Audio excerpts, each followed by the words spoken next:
US లో కూడా మీరు హోళీ జరుపుకుంటారా? అవునరా, జరుపుకుంటాం.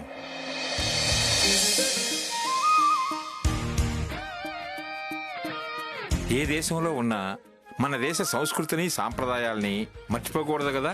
కరెక్ట్గా చెప్పావురా. ఏ దేశమేగినా, ఎందు కాలిడినా, ఏ పీఠమెక్కినా, ఎవ్వరెదురైనా పొగడరా నీ తల్లి భూమి భారతిని, నిలపరా నీ జాతి నిండు గౌరవం అన్నారు కదరా పెద్దలు. మన జాతి గౌరవాన్ని అక్కడ నిలబెడుతున్నావన్నమాట.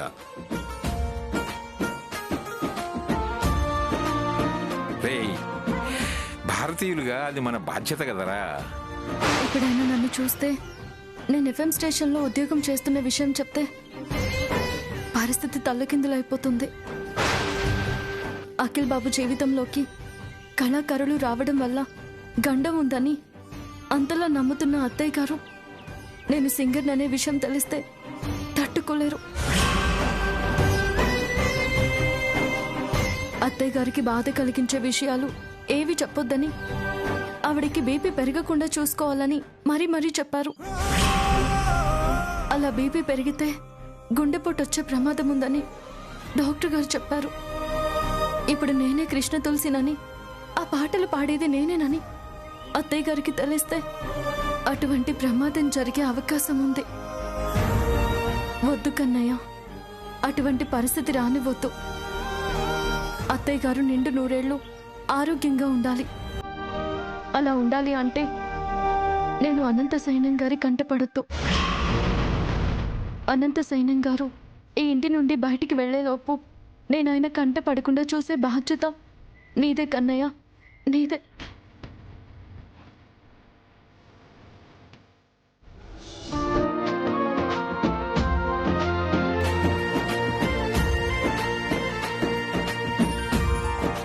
ప్రసాదం తీసుకొచ్చారా? కృష్ణస్వామికి నైవేద్యం పూర్తయినట్టుంది. అయితే వినియోగం మొదలు పెట్టండి. వైదేహి, అందరికీ ప్రసాదాలు ఇవ్వమ్మా. అలాగే అత్తయ్య. ఒక్క నిమిషం అమ్మా.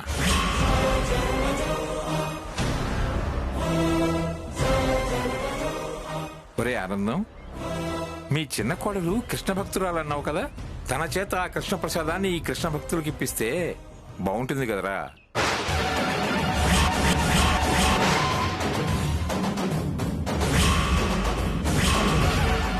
అలాగే చేద్దాంరా. అమ్మా వైదేహి, శ్యామ ఎక్కడా? రూమ్ లో ఉంది మావయ్య గారు. వెళ్ళి పిలుచుకురా అమ్మా.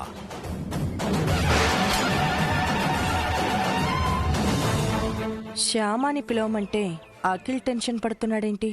ఏదో కారణం ఉండే ఉంటుంది, అదేంటో తెలుసుకోవాలి. అలాగే మావయ్య గారు. వదినా. ఏంటి అఖిల్?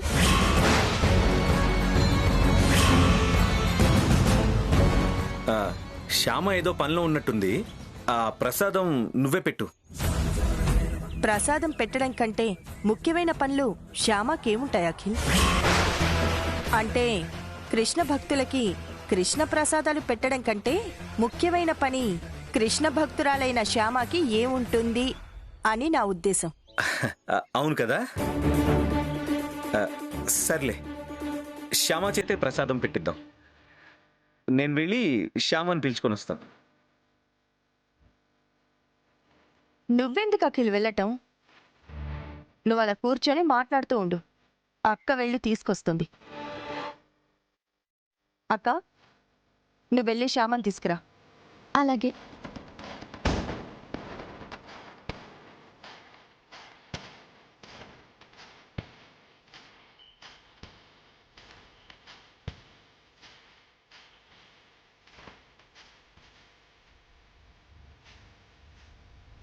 శ్యామా, శ్యామా.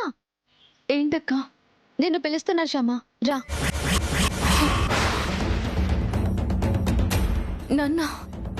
నన్ను పిలుస్తున్నారా? ఎందుకంట?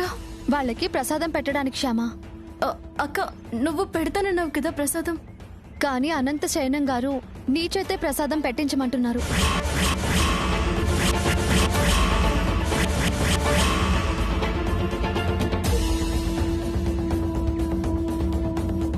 నువ్వు కృష్ణ భక్తురాలివి కదా, అందుకని. సరే నువ్వు వెళ్ళక్క, నేను వస్తాను. తొందరగా రాశామా, వాళ్ళు అక్కడ ఎదురు చూస్తున్నారు. అలాగే కన్నయ్య.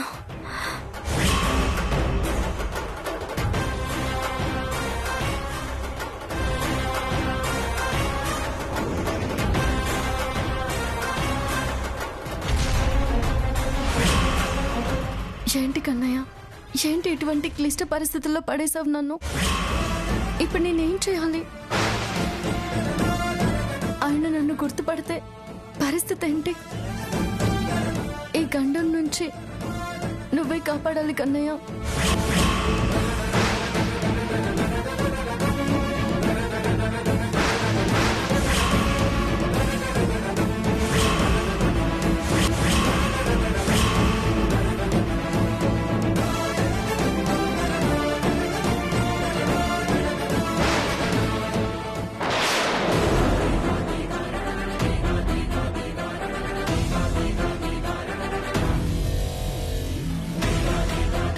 ఏంటక్క ఒక్కదానివే వస్తున్నావు? శ్యామ ఏది?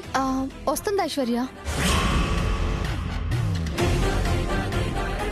అయ్యో, ఇప్పుడు అనంత సైనం గారు శ్యామను చూస్తే తనే కృష్ణ తులసి అని చెప్పేస్తే మమ్మీ తట్టుకోగలుగుతుందా?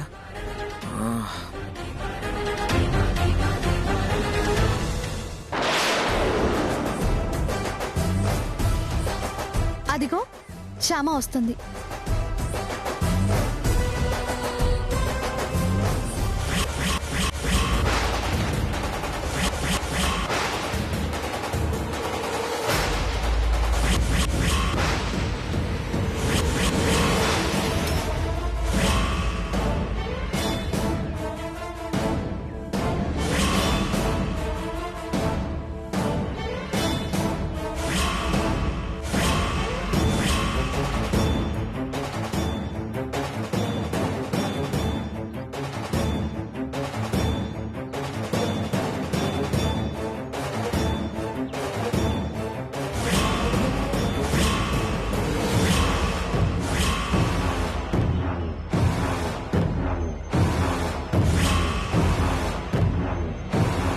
అదేంటి శ్యామ, మొహానికి అలా స్కార్ఫ్ కట్టుకున్నావేంటి?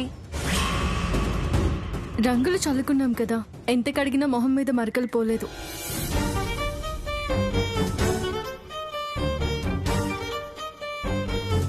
అలా మరకలతో ఉంటే బాగోదు కదా అని ఆ మరకలు కనపడకుండా స్కార్ఫ్ కట్టుకున్నాను. ఆ మరకలు లేకపోతే మాత్రం నీ మొహం అందంగా ఉంటుందా ఏంటి? సర్లే, అందరికి ప్రసాదం ఇవ్వు. ఉమ్.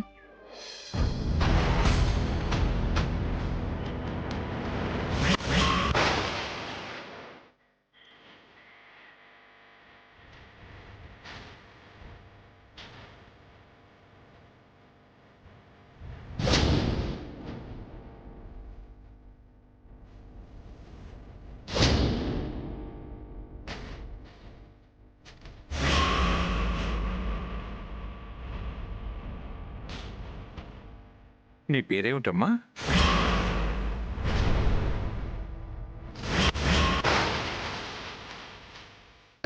శ్యామ అండి. ఓహో, ఆ నేలమేఘ శ్యాముడి పేరే పెట్టారన్నమాట.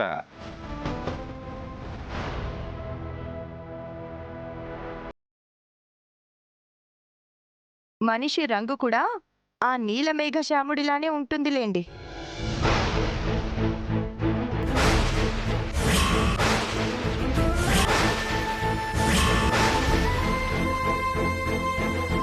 అంటే నా ఉద్దేశం, ఒంటి నిండా రంగులు పడ్డాయి కదా, తన రంగు కూడా మారిపోయింది అంటున్నాను.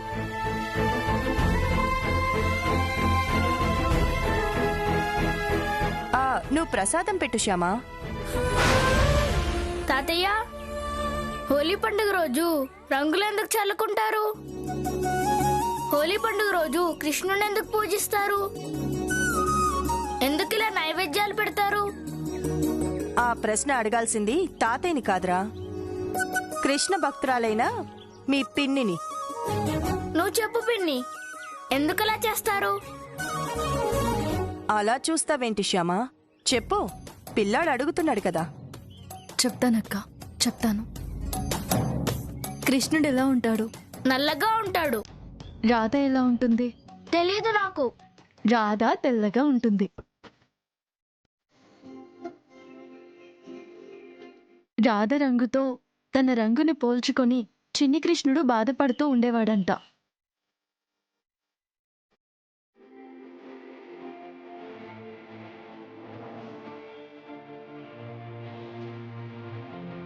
అది గమనించిన యశోద చిన్ని కృష్ణుడి బాధని పోగొట్టడం కోసం రంగులు తీసుకువెళ్లి తెల్లగా ఉన్న రాధ మొహానికి పూసేసిందంట. అప్పటి నుంచి హోలీ పండుగ రోజు ఇలా అందరూ ఒకరికొకరు రంగులు పూసుకొని అందరూ ఒకే రకంగా మారిపోతూ ఉంటారు.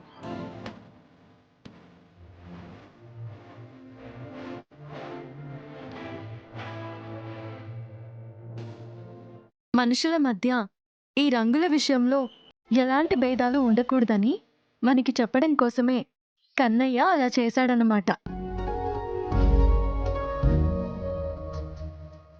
అందుకే ఈ హోలీ పండుగ రోజు కన్నయ్యని పూజిస్తామన్నమాట.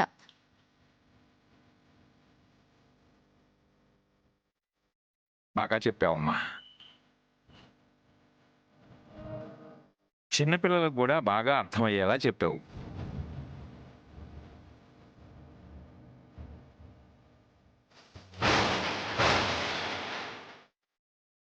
నీ గొంతు చాలా శ్రావ్యంగా ఉందమ్మా. ఎక్కడో విన్నట్టుగా కూడా అనిపిస్తుంది.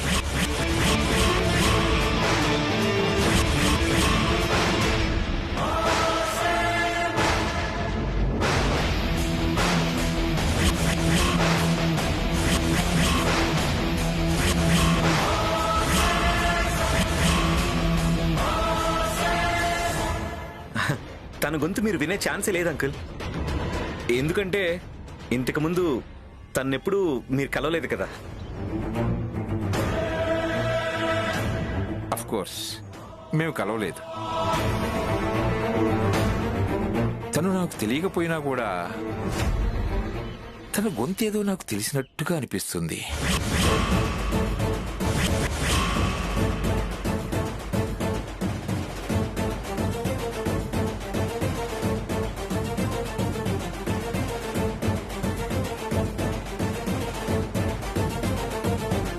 ఒరే ఆనందం, నీకు విషయం చెప్పాలరా.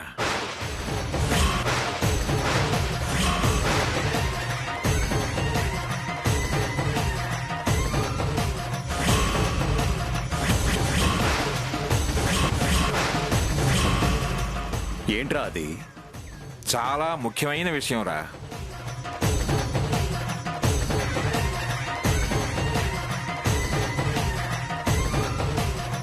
అదేంటో చెప్పరా.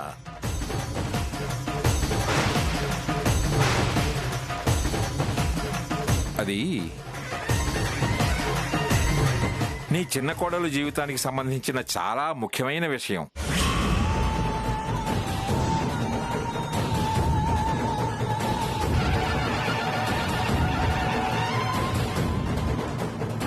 అబ్బబ్బబ్బా, బిల్డప్ లాపి విషయం ఏంటో చెప్పరా.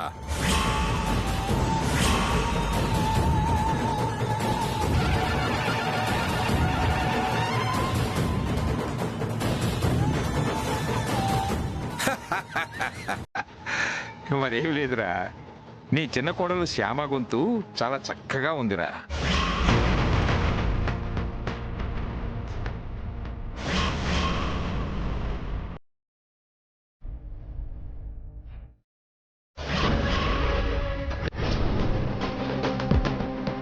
ఆ అమ్మాయికి సంగీతం నేర్పిస్తే పెద్ద సింగర్ అవుతుందని నాకు అనిపిస్తుందిరా.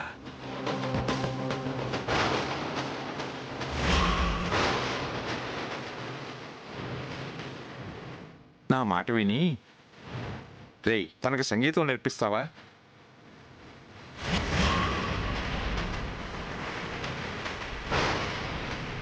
ఆ ప్రయత్నాలు ఎప్పుడో జరిగిపోయాయండి. హార్మోనియం పెట్టుకుని ముందు కూర్చోగానే గొంతు పూడుకుపోయింది మా శ్యామకి. అవునవును, గొంతు అస్సలు పెగల్లేదు. అతి కష్టం మీద ఆ గొంతు పలికినా అపస్వరాలే పలుకుతాయి. అందుకే తనకి సంగీతం నేర్పించటం మానేశాం. ఏమో నాకెందుకో ఆ అమ్మాయి గొంతు వింటుంటే శృతి పక్వంగా ఉంటుంది అనిపిస్తుంది.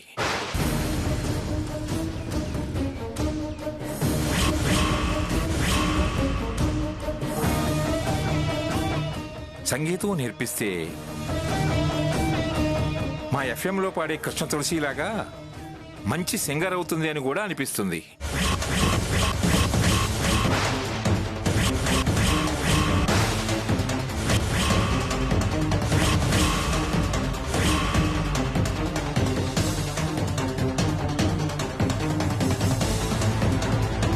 చూద్దాం ఆ కృష్ణ పరమాత్ముడి నిర్ణయం ఎలా ఉందో.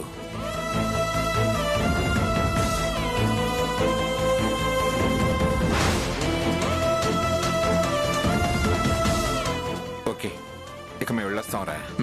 అలాగేరా. కృష్ణార్పణం. కృష్ణార్పణ. పదండి.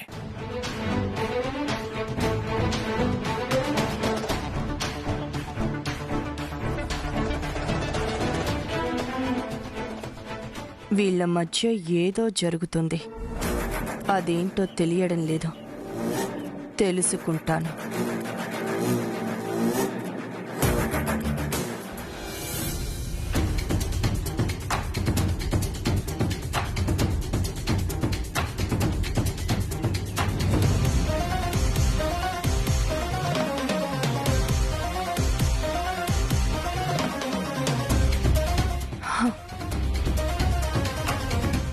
ఏమైంది? వాయిస్ రికార్డర్ ఇక్కడే పెట్టాను కదా.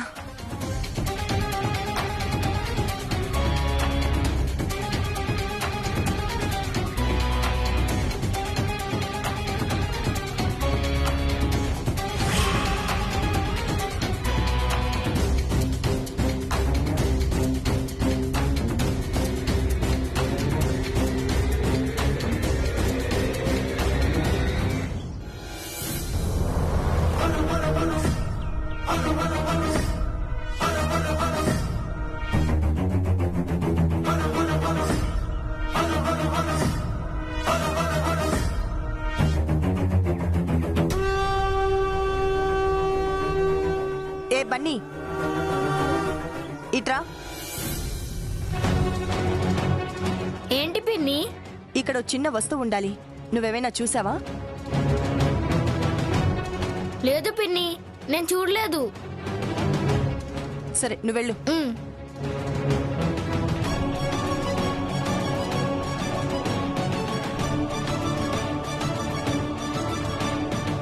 ఏ వస్తువక్క అది? అది చిన్న వస్తువేలే. చిన్న వస్తువు. అదే ఏంటి ఆ చిన్న వస్తువు అని అడుగుతున్నాను. ఎలక్ట్రానిక్ వస్తువు. ఎవరిదది? నాదే. నీది నా రూమ్లో ఎందుకుంటుందక్క? అంటే ఒకవేళ పడిపోయిందేమోనని. అదే నీది నా రూమ్లో ఎందుకు పడిపోతుంది అని అడుగుతున్నాను. నువ్వు నా రూమ్కి రావు కదా. అంటే ఆ రోజు వచ్చాను కదా, తులసి కషాయం రెసిపీ వెతకడం కోసం వచ్చాను కదా.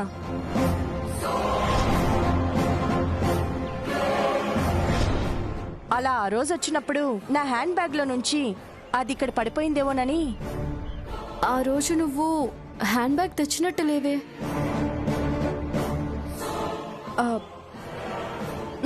తెచ్చాను, నేను హ్యాండ్ బ్యాగ్ తెచ్చాను.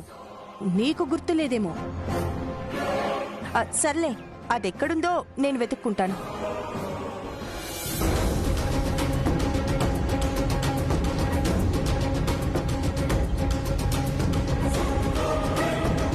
ఏంటి ఐశ్వర్య అక్క అంత కంగారు పడుతుంది? ఇంతకీ ఆ వస్తువు ఏమై ఉంటుంది?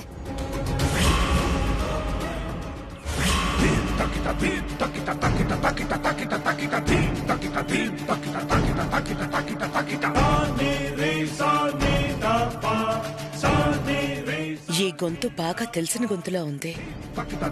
ఒక్కోసారి అచ్చం శ్యామ గొంతులా అనిపిస్తోంది. కొంపతీసి ఆ కృష్ణ తులసి ఈ శ్యామానేనా? రూపారాణికి పాటలు పాడటం మానేసి కృష్ణ తులసి పేరుతో పాటలు మొదలుపెట్టిందా శ్యామ?